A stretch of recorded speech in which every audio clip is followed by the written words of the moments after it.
Homes are burning to the ground. Be ready to go. All of these fire crews swarm this area.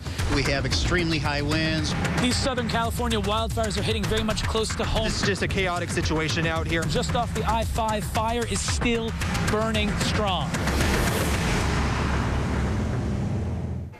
Good evening to you. Good to have you with us here at 5 o'clock. I'm Jim Scott. I'm Tammy Melchak. We begin with breaking news of 3 wildfires ravaging the Southland over the grapevine in both Ventura and Los Angeles counties. Here are your 5 o'clock headlines. The Thomas Fire is the most menacing, starting last night and exploding overnight in the hills above the city of Ventura. The winds so strong they force the flames down into portions of the city itself, as flying embers are a huge problem from this fire. Right now, it is up to 50,000 acres with more than 150 structures destroyed and no reported containment. An additional 3,000 structures are threatened. 27,000 people are evacuated from Ventura last night. Governor Jerry Brown already declaring a state of emergency in Ventura County for the Thomas Fire. Now here's a look at all 3 fires and their proximity to Bakersfield, Ventura, and Oxnard. We'll get you updates on both the Rye and Creek fires in just a moment. But we begin now with the Thomas Fire in Ventura County as that firefight heads into its second night with red flag conditions expected to continue. We have 17 News team coverage, and we begin with 17's Alex Fisher, who's been in the thick of the Thomas Fire all day long. Alex, good evening. Well, Jim, the anxiety is all over the place here in Ventura County as new evacuation orders are still in effect and people continue to evacuate all evening long as we approach 24 hours of the Thomas Fire that continues to burn. A sign of Christmas shadowed by the wrath of Mother Nature. It is not backing down. Homes atop of the once green mountains of Ventura are no more, as the fierce flames consume everything in its path. Jennifer Seeger stepped outside to douse her house, hoping it would keep the embers from igniting the place she's called home for 50 years. But if conditions worsen, she was ready to leave it all behind. Got the truck ready to go to load the animals up, and I have a friend in Fillmore I could go stay with until this is over. At times, the fire was spreading the length of a football field a second, making it very difficult for firefighters to protect homes already burning. In terms of the rate of growth, I haven't seen anything like this before. The call for resources went out. Departments across the state flooded in to tackle the blaze, including 70 firefighters from the Kern County Fire Department. Although 100 miles south of Bakersfield, the Thomas Fire sits too close to home. We do have a lot of shared people and a lot of Bakersfieldians here in Ventura. Emily Bartell lived in Bakersfield and is now working at Ventura Community College. Although her home is at a distance from the inferno, she says there are several people from Kern now in the line of fire, hoping they're spared by the ferocity of this storm. I would just really hope that those individuals in Bakersfield are reaching out to their loved ones, checking in on them. And in the midst of the chaos, there's been a strong stream of support for firefighters. When we were at lunch today and firefighters came through the restaurant, they were greeted with a standing ovation, just a sign of support for all the firefighters fighting this fire. And we're going to turn things over to Danny Freeman, who's covering the Rye Fire. He's live in Santa Clarita with the latest. Danny? Alex, that is the one bit of good news we've been getting down here on the I-5. The I-5 has been closed on and off throughout much of the day. Now, north-southbound, it is open, but there is a little bit of problem, according to Caltrans, on the road that is parallel this intersection. That's 126. Take a look over here, and you can see why there's so much of an issue on that 126 road. Smoke still engulfs this entire area, and firefighters very much have their work cut out for them. Take a look at this. This helicopter flew right over our heads earlier, putting out a fire still burning near this very intersection of the I-5 and 126. Fire and smoke surrounding the area visible for miles. 117 News viewers sent us a photo of Six Flags Magic Mountain with smoke all around that landmark.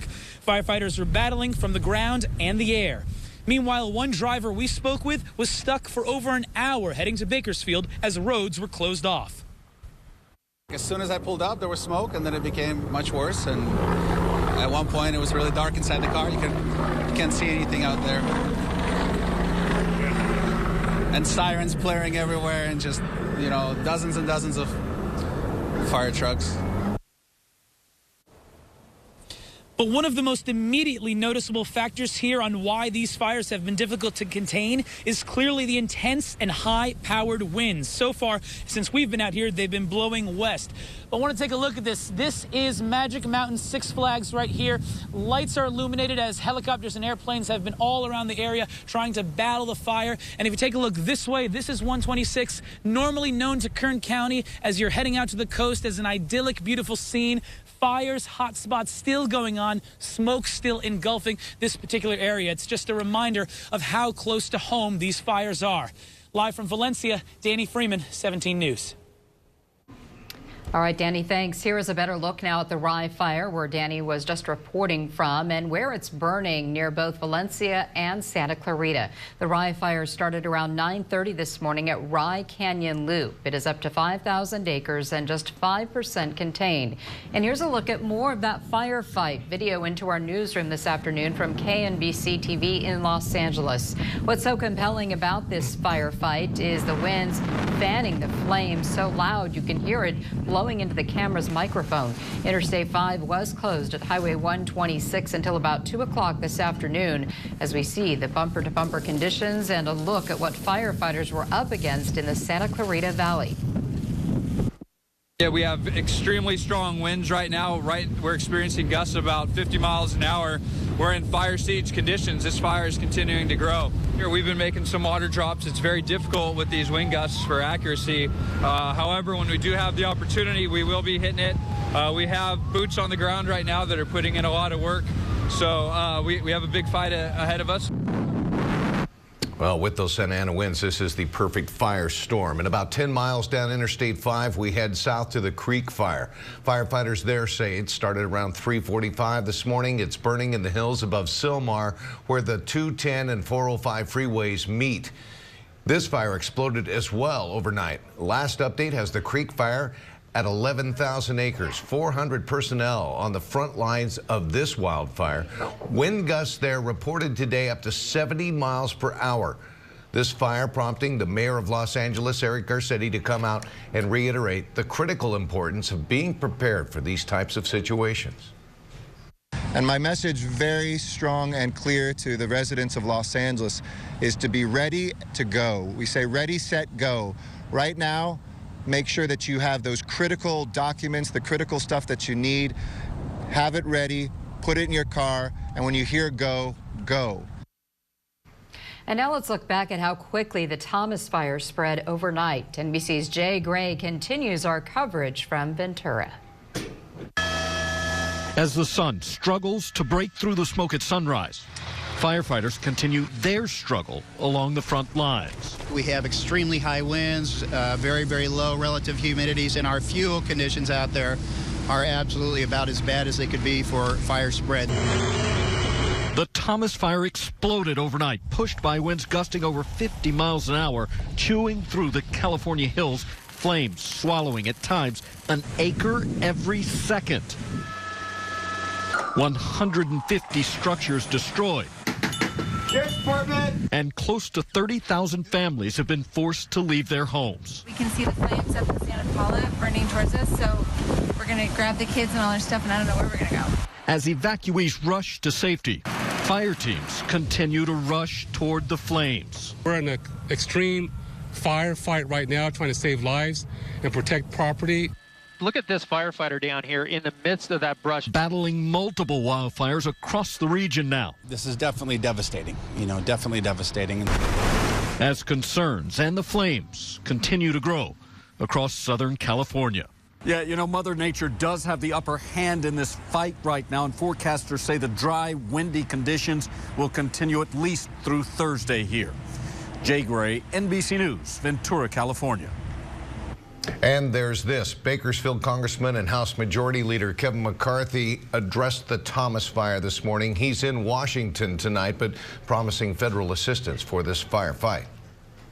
Before I speak, I first want to tell those in Southern California that are battling another fire This is a devastating fire in Ventura that it's just blocks away from the City Hall. Not just our thoughts and prayers are with you, but any equipment or resources from the federal government, we will make sure it's provided to work and create the synergy with those in the state. To the first responders, we know what you've been called upon this year, from the hurricanes to the fires, and we thank you for continuing to be there and be there in the time of need right now. And of course, we have been talking about this Thomas fire, and the update is that these red flag warnings and these high wind warnings are not only through Thursday, but even Friday with these Santa Ana winds moving in. They're very dry, and as we were just talking about, overnight, they've been pushing in from the northeast, extremely dry winds and very, very strong that push that fire all the way from Santa Paula to Ventura just in a matter of hours. Right now, they're looking at 65 degrees, but the real issue here is how strong these winds have been. Not just gusts, we're talking sustained winds of 23 miles per hour, and then those gusts even stronger still out of the northeast at 40 miles per hour. Very light humidity, 7%. So there is no moisture in the air, and that's just fueling those flames. Additionally, as I was mentioning, this wind forecast here for these areas south of us, they're looking at upwards of 30-mile-per-hour winds for the next 48 hours.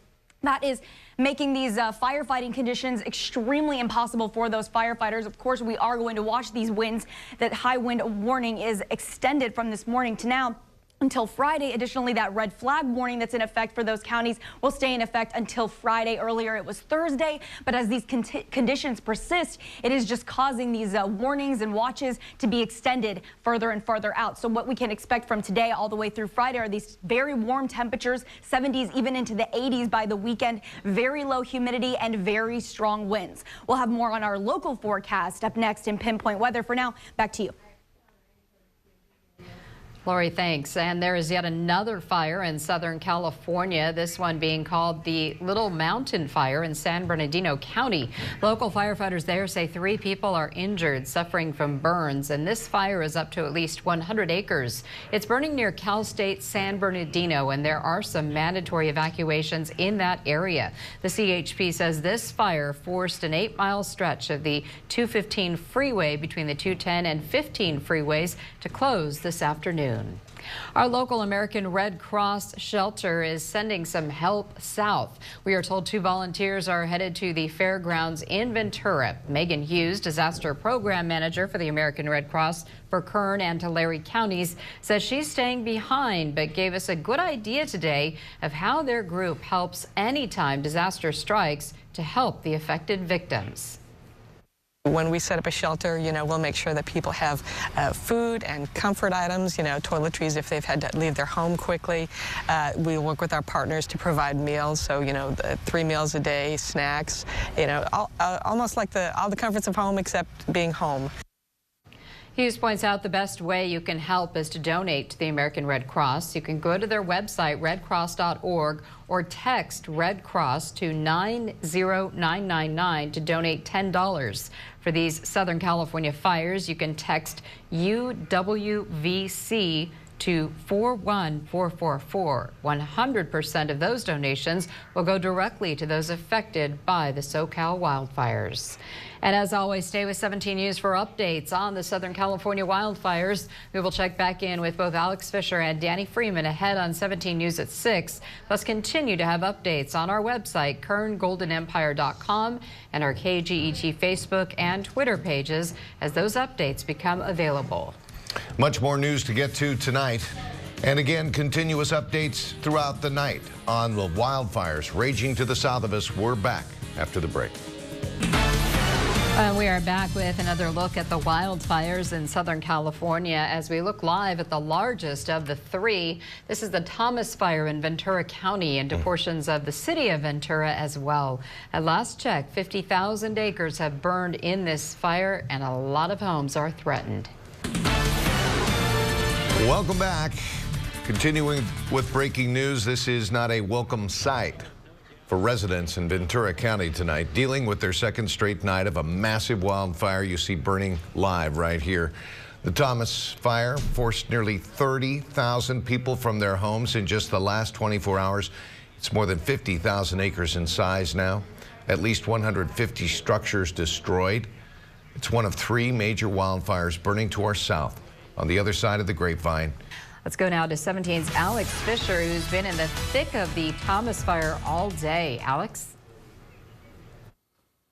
Well, Tammy, as we approach 24 hours since the Thomas fire ignited, we're starting to see a better perspective of the ferocity of this storm. Take a look behind me. Now, several areas around town are dark. There is no power. The only light in the city is pretty much coming from the vibrant flames that are here behind me on this mountain as they inch closer and closer over the hill. Now, we drove around the area where the fire ripped through earlier this afternoon. It came very close to Ventura City Hall, although the City Hall was untouched. Homes around the area are no more. The good news is, for the first time all morning and afternoon, we are not seeing those strong Santa Ana winds like we saw earlier today. At times, some gusts were reported up to 80 miles per hour. That is hurricane force winds. Now, of course, we're not seeing that right now, which is good news for firefighters. Humidity levels seem to be rising a little bit. It doesn't seem as dry like it was earlier this afternoon, which is good news. But fire crews still say that this firefight is not over. It's still beginning. And behind me, I've been watching fire crews kind of going up and down the mountainside over here. You can see them with their flashlights and their vehicles as they try to kind of put a containment line to make sure that no homes are in any danger of catching on fire. Now, we're going to continue to update you on this fire throughout the evening because, again, this fire is still burning and it is still coming very close to homes. We'll also have a live report tomorrow morning on 17 News at sunrise. But for now, I'm live in Ventura. Alex Fisher, 17 News. All right, Alex, thanks. Stay safe. We now turn to 17's Danny Freeman. He's at the Rye fire that shut down Interstate 5 for several hours today near Highway 126. And he's in Santa Clarita now with a look at conditions there. Danny, good evening. Hi, Jim. The good news is, and the bright spot is that I-5 in this particular intersection right next to 126 is now back open, northbound and southbound, but 126 has been seeing some problems, and this is exactly why.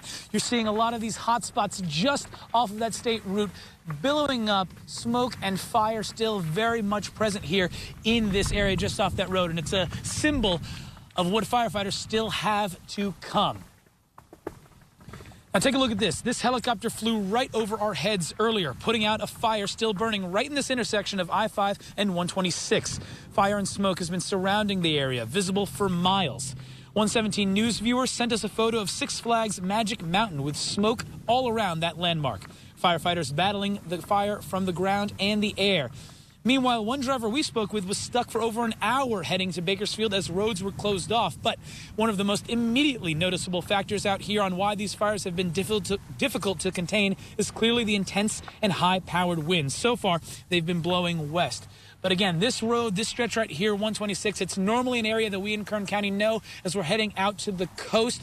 Now it's been filled with smoke and again, still filled with hot spots over here like this and hot spots over here like this. Again, the firefighters still have a lot of work to do as we go into the evening. But for now, live from Santa Clarita, Danny Freeman, 17 News.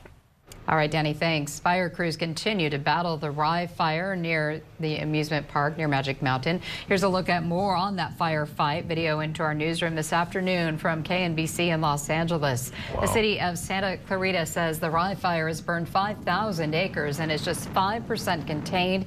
Interstate 5 was closed at Highway 126, but that opened again about 2 o'clock this afternoon. As you see, bumper-to-bumper conditions and a look at what firefighters were up against in the Santa Clarita Valley. Oh my goodness, those Santa Ana winds just blowing ferociously for most of the day today in the Southland. Fire crews also battling a wildfire about 10 miles down Interstate 5. The so-called Creek Fire was reported about 3:45 this morning. Firefighters there say it started burning in the hills above Sylmar, where the 210 and the 405 meet. Officials say this fire has grown to 11,000 acres, due again to the strong, gusty Santa Ana winds, forcing mandatory evacuations for many residents there. Several homes and structures have been destroyed. We don't have an exact count yet, but officials still are working that fire and trying to keep pace, really. There are 400 personnel on scene battling the flames of the Rye fire. Officials say still no containment on this fire at this hour. The cause is still under investigation.